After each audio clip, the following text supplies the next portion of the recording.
আসসালামু আলাইকুম। আমার কুকিং চ্যানেল থেকে আপনাদেরকে স্বাগতম।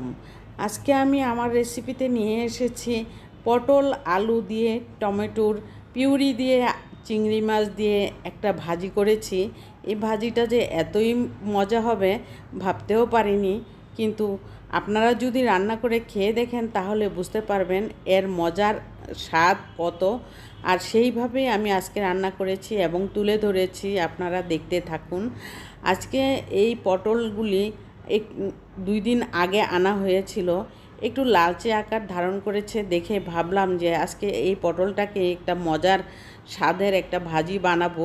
যেই স্বাদের ভাজিটা দিয়ে শুধু ভাজিটা দিয়েই ভাত খাওয়া চলবে, আর অন্য কোনো তরকারি নেওয়ার চিন্তা করবে না বাসার কেউ।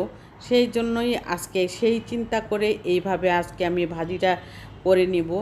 যেমন পটলটা একটু লালচে আকার ধারণ করলে কিন্তু কেউ তরকারি রান্না করলে, সবজি ঝুলের তরকারি রান্না করলে একদম মিশে যায়। আর সেই জন্যই আজকে আমি ভাজিটা বানানোর চিন্তা করেছি।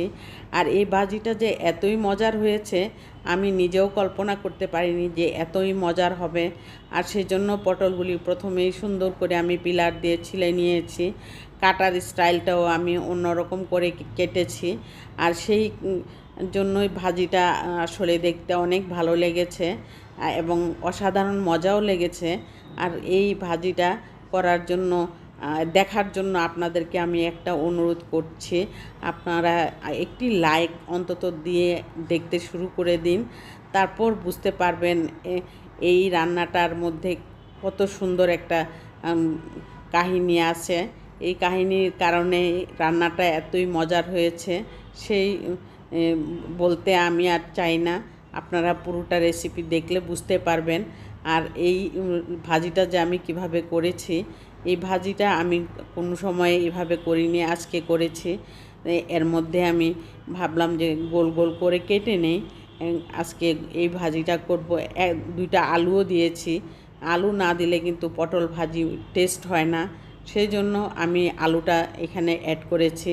2টা আলু কেটে আমি অ্যাড করেছি এই ভাজির মধ্যে। এই ভাজিটা যে এত সুন্দর হয়েছে কালারটা, সেটা দেখলেই আপনারা বুঝতে পারবেন। আর দেখেছেন আমি প্রথমেই আমি দিয়েছি কেমন হয়েছে ভাজিটা। একটি ফ্রাই প্যান নিয়েছি, এখানে আলু পটলটা একদম ভালো করে ধুয়ে নিয়েছি। এর মধ্যে তেল দিয়ে, তেলের মধ্যে ছাড়লে কিন্তু সব সময় শরীরের ছিটা আসে, সেজন্য আমি একটু লবণ দিয়ে নিয়েছি। এই তেলের মধ্যে আমি সাথে সাথে ছাড়িনি। তারপর পটল আর আলুটা মধ্যে একটু লবণ আর একটু হলুদের গুঁড়া দিয়ে ভেজে নিয়েছি। ভেজে একদম লালচে আকার ধারণ করে নিয়েছি। লালচে কালার হয়ে আসলে তারপর পটলটা আমি নামিয়ে নেব।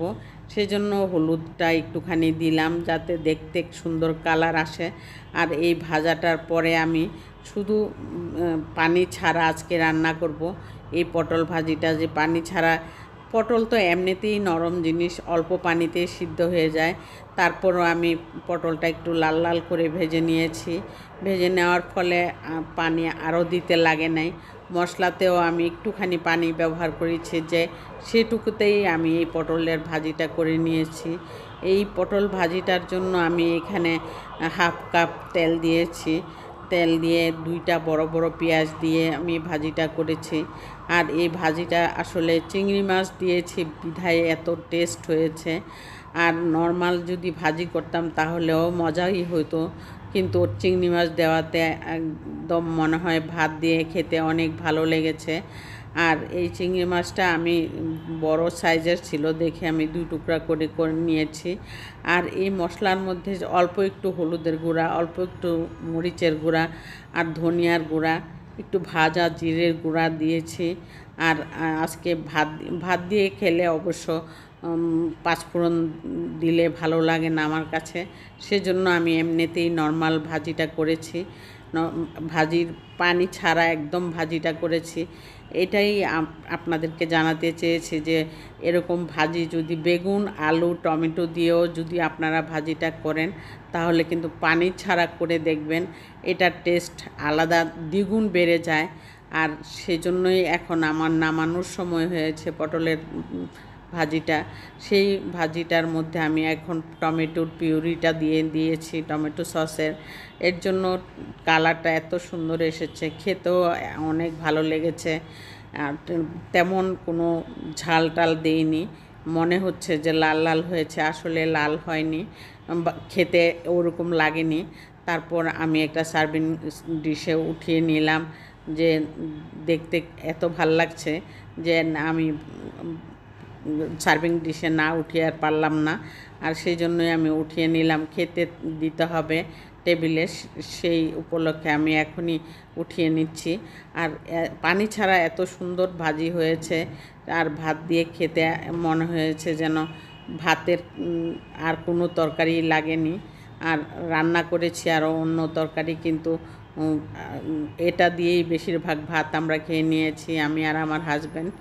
আর আমার ভিডিওটা যদি ভালো লেগে থাকে তাহলে অবশ্যই সাবস্ক্রাইব করে অল বাটনে প্রেস করে দিবেন, কারণ অন্যান্য ভাই বোনদের কাছে যাতে আমার ভিডিওটা পৌঁছে যায়, সেই জন্যই আপনাদের কাছে আমার নিমন্ত্রণ যে আমার ভিডিওটা ভালো লাগলে সাবস্ক্রাইব করে অল বাটনে প্রেস করে রাখবেন, এবং আপনাদের নোটিফিকেশান পাওয়ার সাথে সাথে আপনারাও দেখতে পাবেন, সেই জন্যই আমার বলা। আর আজকের মতো আমি এখানেই বিদায় নিচ্ছি। কেমন হয়েছে কমেন্টে জানাবেন।